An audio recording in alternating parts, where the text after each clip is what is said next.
बिहार चुनाव 2025 बड़ा संदेश देने जा रहा है। 2 चरणों के विधानसभा चुनाव के पहले फेज में बम्पर मतदान हुआ। पहले चरण में करीब 65% रिकॉर्ड मतदान हुआ है, जिसमें कि महिला वोटरों की बड़ी भागीदारी देखने को मिली। सवाल यह भी है कि बम्पर वोटिंग से किसका फायदा और किसका नुकसान होने जा रहा है।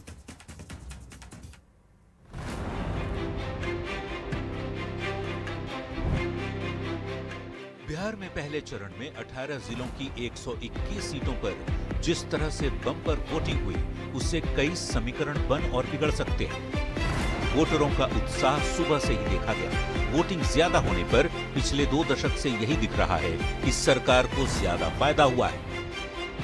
इस बार पटना जैसे शहरी क्षेत्र में मतदान धीमा रहा, पर गोपालगंज, मधेपुरा, मुजफ्फरपुर और बेगूसराय जैसे ग्रामीण इलाकों में भारी मतदान हुआ। इस बम्पर वोटिंग की वजह क्या है और इससे किसे फायदा होगा और नुकसान, यही सभी के दिमाग में दौड़ रहा है।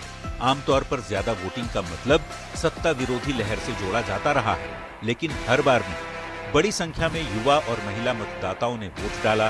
ज्यादातर वोटरों ने विकास के मुद्दे पर भी मतदान किया। पहले फेज के बाद अब सबकी नजर दूसरे और आखिरी फेज के मतदान के दिन यानी 11 नवंबर पर टिकी होंगी, जब 122 सीटों के लिए वोटर अपने मताधिकार का प्रयोग करेंगे।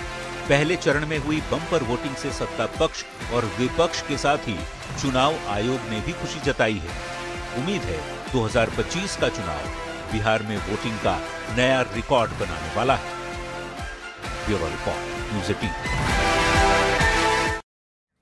बिहार विधानसभा चुनाव के पहले चरण की वोटिंग के बाद जेडीयू नेता और केंद्रीय मंत्री राजीव रंजन सिंह उर्फ ललन सिंह ने महागठबंधन पर निशाना साधा। उन्होंने दावा किया कि महागठबंधन जितना चुनाव में प्रचार कर रहा था, उसकी हवा अब निकल चुकी है। खत्म हो गया है। महागठबंधन जितना हवा बांध रहे थे, उनकी हवा निकल गई। प्रथम चरण के चुनाव 5-10 सीट मिलेगा कि नहीं मिलेगा 120 में, ये भी उनको अंदाज नहीं, पता चल जाएगा 14 तारीख। बिहार में पहले चरण का मतदान खत्म हो चुका है। केंद्रीय मंत्री शिवराज सिंह ने यह कहा कि बिहार में एनडीए की अब तक की सबसे बड़ी जीत होने जा रही है। कृषि मंत्री शिवराज सिंह चौहान यहाँ हमारे साथ हैं। सर, आप लगातार बिहार घूम रहे हैं, कृषि प्रधान राज्य है ये, लोगों के बीच आपको क्या संदेश मिल रहा है? और आज मैं ये उद्घोषित कर रहा हूँ कि अब तक की सबसे बड़ी विजय एनडीए की बिहार में होने वाली है। एनडीए, मोदी जी, नीतीश कुमार, और ये हम नहीं कह रहे, अब जमाना कह रहा है, जनता तो कह ही रही है, लेकिन अब तो राहुल बाबा भी स्वीकार कर रहे हैं कि हम जीतने नहीं वाले। जनता रिजेक्ट कर रही है, इसलिए वो रिएक्ट कर रहे हैं, वोट चोरी, वोट चोरी, वोट चोरी। ये वोट के एक दिन पहले वोट चोरी कहाँ से आ गई? ये हार की पूर्व भूमिका तैयार कर रहे हैं